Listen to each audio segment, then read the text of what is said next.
The first home buyer scheme. So when you're looking to invest in property, as an investor, you don't want to just focus on what you're looking at from an investor's perspective for investing. Investment property appeal, investment location, investment drivers. You also kind of want to be aware of that other party. Now, other party I don't mean is like people you're competing with in terms of other investors. I actually mean first home buyers and people who want to live in that area. Why that's important is that they're the majority of the makeup when buying property, not investors. And I know as investors you can feel special, you can feel like, hey look, I'm building wealth, I'm building a portfolio, finding that secret hotspot. That's all great, but understanding owner-occupier appeal, the first home buyers, and what people are looking for is crucial. And a big reason why I want to link that back to this first home buyer scheme at the moment with regards to helping people of a certain income level with deposit shortfalls who are looking to buy their first home, they can avoid LMI through certain banks and through a certain number of applicants. And for those who don't know, LMI is your lender's mortgage insurance. Now, it's not new that you can purchase a property with a 5% deposit as a first home buyer. So let me make that clear. It can be done. But the idea here is you're not slogged with a huge mortgage insurance on top of your property price and loan, right? That's the idea. Now, in most cases, in Australia, across most locations, not all, let me make that clear, prices have risen enough over holding it over a decent time period where that mortgage insurance that you had as well, kind of not really meaning a lot, right? Like it's okay, like you had that cost, it was heaps then, it's gone down. So yes, the first home buyer scheme is powerful, but at the same time, it's always been possible to buy it, but now you're just getting without that hit to your pocket at the start on that loan, which could be even better if you think about the same comparisons just made. So why is it important for investors to understand this scheme? Now, sales volume is going to be a very important measure coming up over the next 6 to 9 months as an investor.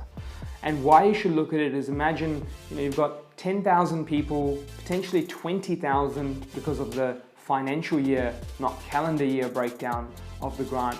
And look, do double check that with your broker, but that's my personal belief. So with these numbers, they're not going to make a huge impact on a national scale, right? 20,000. But 20,000 across certain pockets of interest are going to make a lot of difference. And if a lot of them go down and focus on certain areas, you're going to have higher sales volumes happening because more people are able to purchase with smaller deposits and higher credit, right? Next, you're going to start having a higher owner-occupier percentage rate, which might reduce the amount of properties that are available for rent because of first-time owners and potentially long-time owners as well in these properties.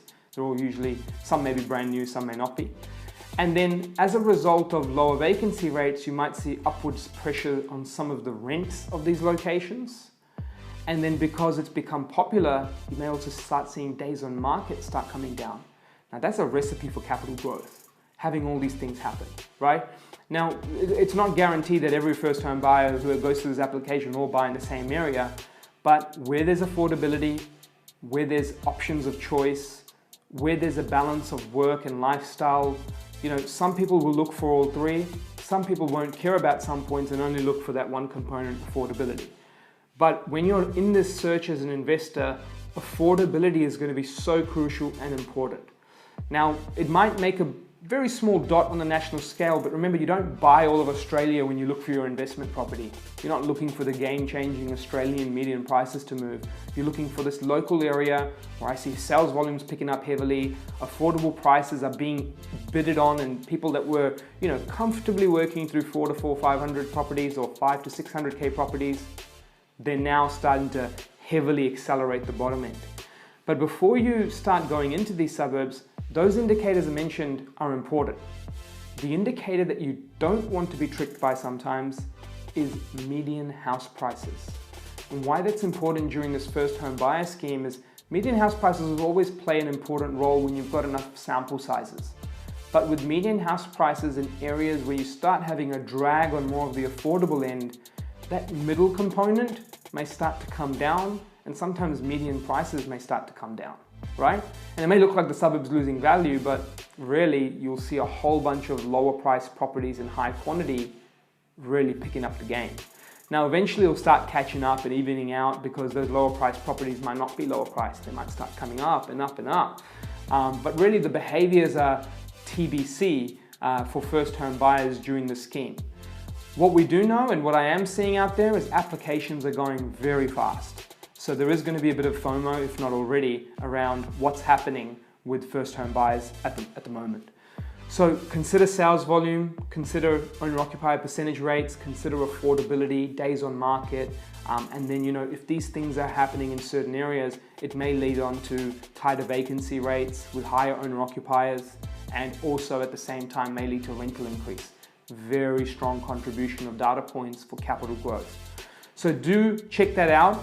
It may have a delay, and the reason why is because first home buyers are, well, doing it for the first time, right? So if they're doing it for the first time, they might have their pre-approval and approval on this application, be all excited about it, but they're still first home buyers. They might not be set on where to buy, what to buy, how to negotiate, where to research, what to look at.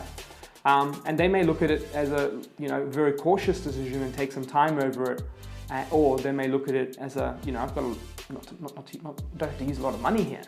If I'm not using a lot of money here to purchase this bigger property that lots of people have to put 2-3 times more down, well, hey, maybe they might bid pretty extremely knowing that it's within their budget because their new budget is out here now. So that could really then start creating a wave of transactions or a wave of overpaying. We'll have to wait and see. But that first home buyer scheme is important for investors. It may look like it could be a one-off hit or, you know, I don't know how many years it may last for, but at the end of the day, once that hit happens, there's still going to be movements. And that might be the new floor. So consider that on your investing journey.